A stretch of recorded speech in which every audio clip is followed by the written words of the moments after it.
mas muito especialmente tem uma situação que está há uns dias rodando vários vídeos, opiniões, confusão e tudo, que é a morte do cãozinho Orelha, que ele foi morto lá, ou melhor, foi gravemente ferido, né, na Praia Brava, em Florianópolis, Santa Catarina. Pois bem, ele foi gravemente ferido por, até agora, ao que aparenta, né, nas investigações, nas imagens, um grupo de adolescentes, seus 14 a 17 anos, me parece a faixa etária.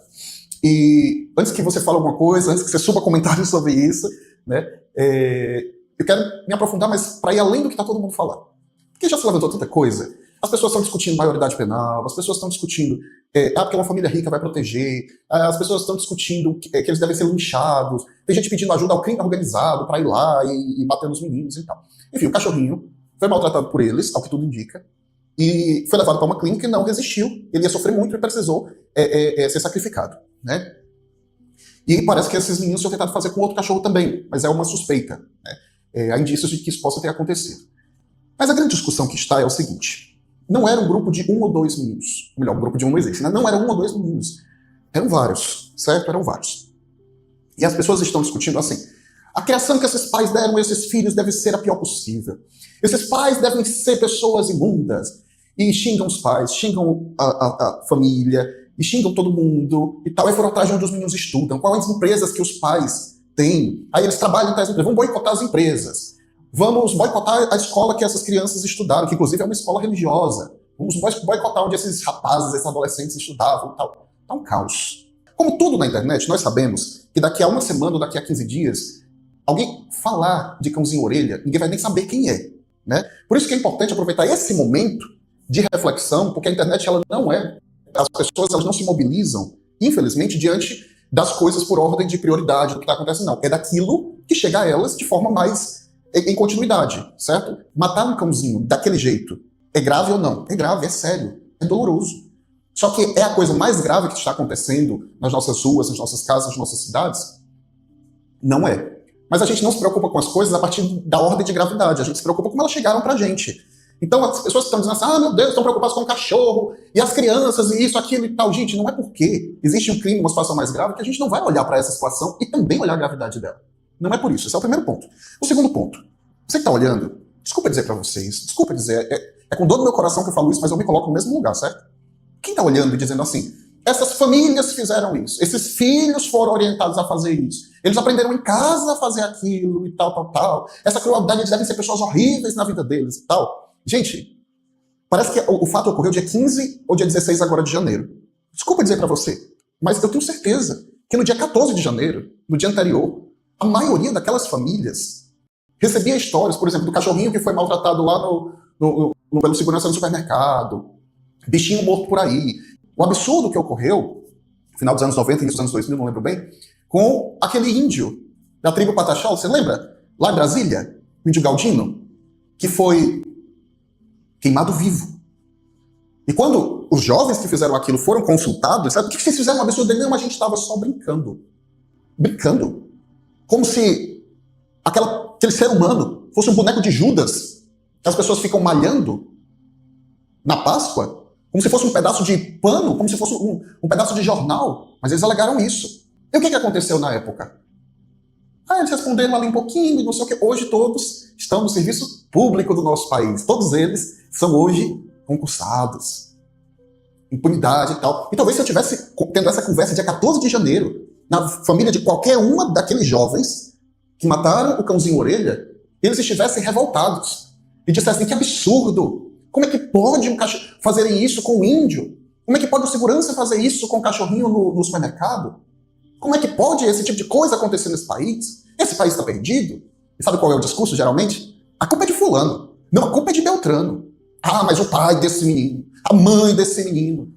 Nós cearenses temos muito isso às vezes, né? De pegar uma situação que é longe da gente, e digo isso porque a minha cultura e eu muitas vezes já fiz isso, me policio muito.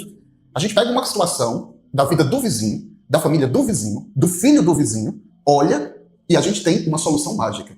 A gente geralmente assim: se fosse comigo eu não deixava. Se fosse comigo, isso não teria acontecido. Se fosse na minha casa, isso não teria acontecido. Não é assim que tantas vezes a gente age. Não é assim que tantas vezes a gente lida. Pois deixa eu te dizer, infelizmente, no dia 14 de janeiro, um dia, 2 dias antes do cãozinho orelha sofrer aquele aquela brutalidade, pode ser que esse fosse o diálogo no sofá da casa dessas pessoas. Pode ser que esse fosse o diálogo na família daqueles, sabe? E de repente, quando descobriram o que os filhos tinham feito, começaram a fazer coisas sem sentido. As pessoas olham e dizem assim: meu Deus, que absurdo! Os pais, os tios e tal foram lá e ameaçaram o vigia do condomínio e exigiram a demissão dele porque o vigia filmou e fez a denúncia. Essas pessoas estão tentando calar uns aos outros, até a juíza se declarou como impedida de julgar o caso, sabe-se lá por quê, ela se sentiu, de alguma forma, talvez ela tenha um envolvimento familiar, ninguém sabe, mas, claro, ela mesma se colocou ali distante, em uma situação muito complicada também, até ela pode ter se colocado fora, e ela, claro, todo juiz alega um motivo justo, mas ela se olha diante de uma situação grave, muito complexa, mas também não só pelo fato, mas pela situação que aconteceu ali ao redor. Aí os outros foram viajar, a viagem estava programada, não estava, não importa, mas estão na Disneylândia, lá, depois do crime cometido. Mas já estava agendada essa viagem, eu não sei o que estava. Eu sei que as coisas malucas começam a acontecer, como quem está tentando salvar a pele do seu filho, da sua filha. Agora, me diz uma coisa, o que eles estão fazendo, sinceramente, numa proporção menor, não é a mesma coisa que um pai ou uma mãe de um filho que não está se dedicando na escola, um filho que não está fazendo os trabalhos que começa a fazer, um filho que está bagunçando, que está fazendo caos no colégio. Aí a diretoria vai chamar atenção, o professor dá uma nota baixa, e aquele pai e aquela mãe vão na escola tirar satisfação. Por que o amiguinho dele passou? Por que a coleguinha passou e ele não passou? Porque a culpa sempre é da escola. A culpa sempre é do professor que está com marcação com o meu filho. A culpa é do diretor que é o incompetente. Nunca a culpa é do pai e da mãe. Já percebeu isso? Já percebeu? Quando acontece um acidente, o rapaz está lá bêbado. E no nosso país já aconteceu isso muitas vezes ultimamente. O rapaz está lá bêbado. Aí, atropela alguém, mata, causa um acidente. Chega o pai, chega a mãe. E em outras palavras, a primeira coisa que dizem muitas vezes é: eu não sei o que aconteceu aqui, mas eu estou do lado do meu filho. Ó. É esse o tipo de educação que você deu para o seu filho. Então é essa que você vai dar de exemplo para os teus netos também. E ainda, nós nos lavramos o direito de olhar para tudo ao nosso redor, de ver o caos que nós estamos dando de criação para os nossos filhos, nossas filhas, nossos netos, sobrinhos, mas olhar para a família do vizinho, para a família do amigo e se tornar o juiz daquela família. Eu nunca vou me esquecer, eu citei isso no texto de ontem, mas hoje eu vou citar novamente. Minha mãe chegou para mim várias vezes, não foi uma vez só. E em vez de fazer como muitas mães que chegam e dizem: olha, meu filho, não vá sair com más companhias. Em outras palavras, o que a mãe está dizendo? Você é maravilhoso. Você é irretocável. O mundo ao teu redor é que é ruim. Então, não se vai se contaminar com eles, não. Minha mãe nunca falou isso para mim. Dona Fátima chegava para mim, para minha irmã, e dizia assim: olha, cuidado para você não ser má companhia para seus amigos, viu?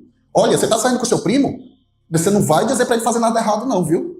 Gente, vocês estão pensando que eu e minha irmã, nós éramos crianças traquinas, que faziam confusão e tal. Gente, eu nunca apertei a campainha do vizinho e saí correndo, como muitas crianças fazem, não tem isso? Nunca fiz isso. Nunca, eu era criança animada, brincava muito, tal, sabe? Mas nunca assim, nada grave. Por que minha mãe fazia isso? Porque minha mãe nunca aceitou o fato de que alguém que nasceu na mancha do pecado original, como todos os seres humanos, não precisasse ser educado desde o primeiro instante da vida para fugir do egoísmo e abraçar o amor. Um dia, a Vitória, minha irmã, chegou lá em casa arrasada.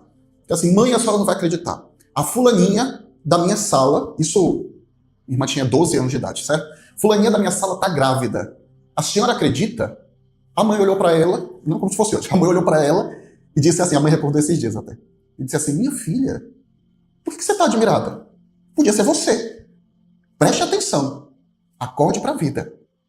Acolha sua amiga e cuide para que não seja você amanhã. Em nenhum momento a minha mãe olhou e disse assim: filha de Maria de Fátima Casbebê, jamais faria isso. Porque, nossa família, isso não existe. Não existe.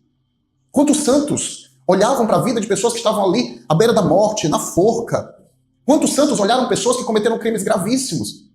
E olhavam para elas, o que diziam? Senhor, cuida para que não seja eu amanhã. Senhor, preserva a minha alma, porque eu sei que eu tenho capacidade de cometer crimes como esse e crimes piores. Mas Pavel, os jovens que mataram o cachorrinho estudavam numa escola católica.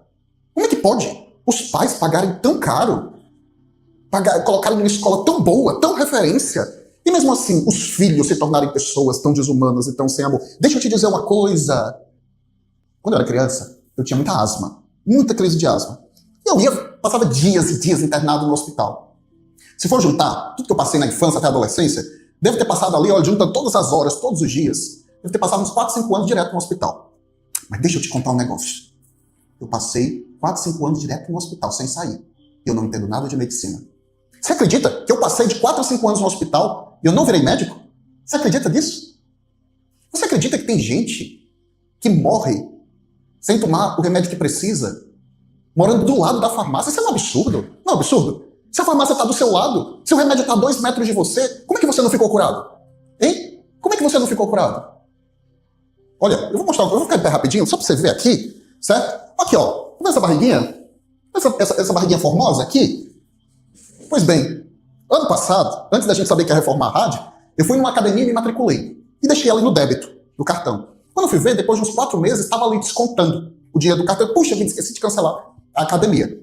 Fui lá e cancelei, mas não fui. Os 4 meses na academia. Mas eu paguei 4 meses. Peraí, se eu paguei 4 meses, por que eu continuo com esse barrigão aqui? Por quê?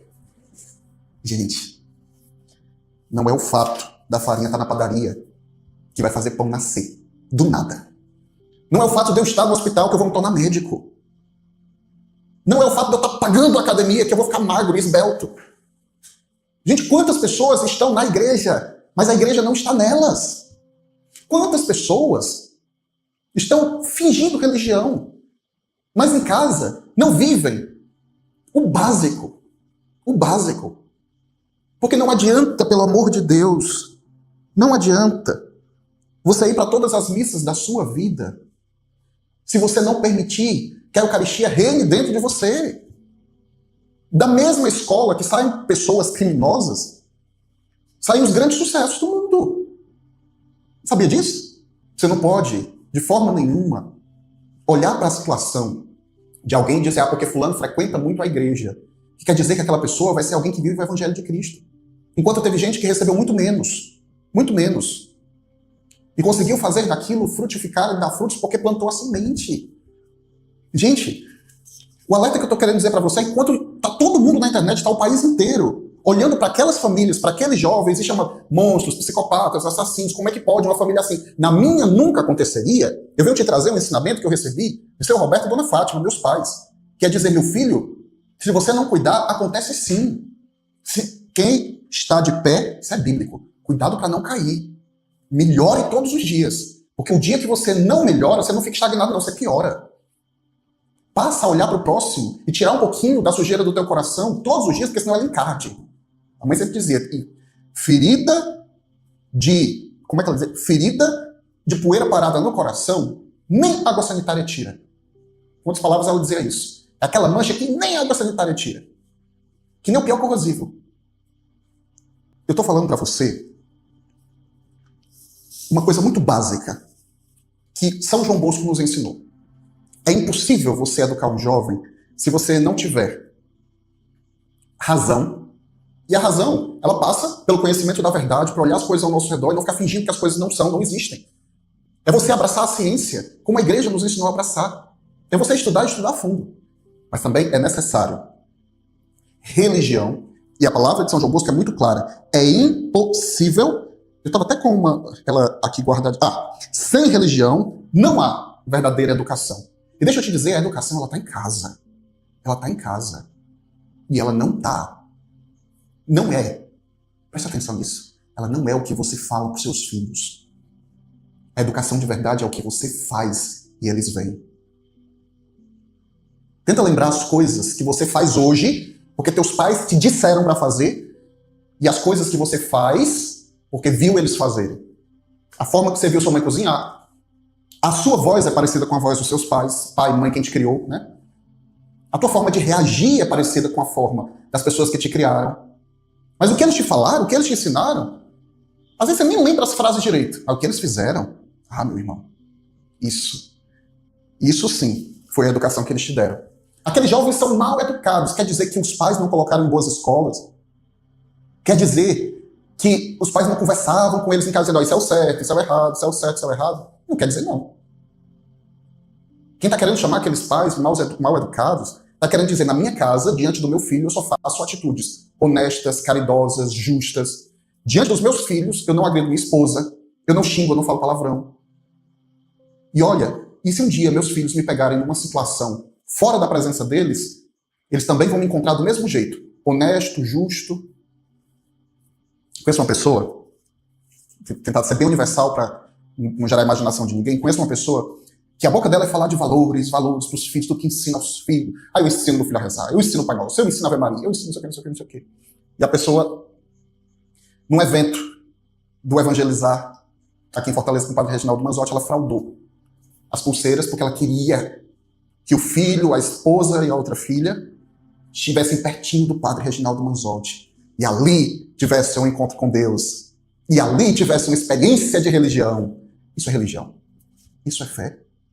É dessa religião que Dom Bosco está falando?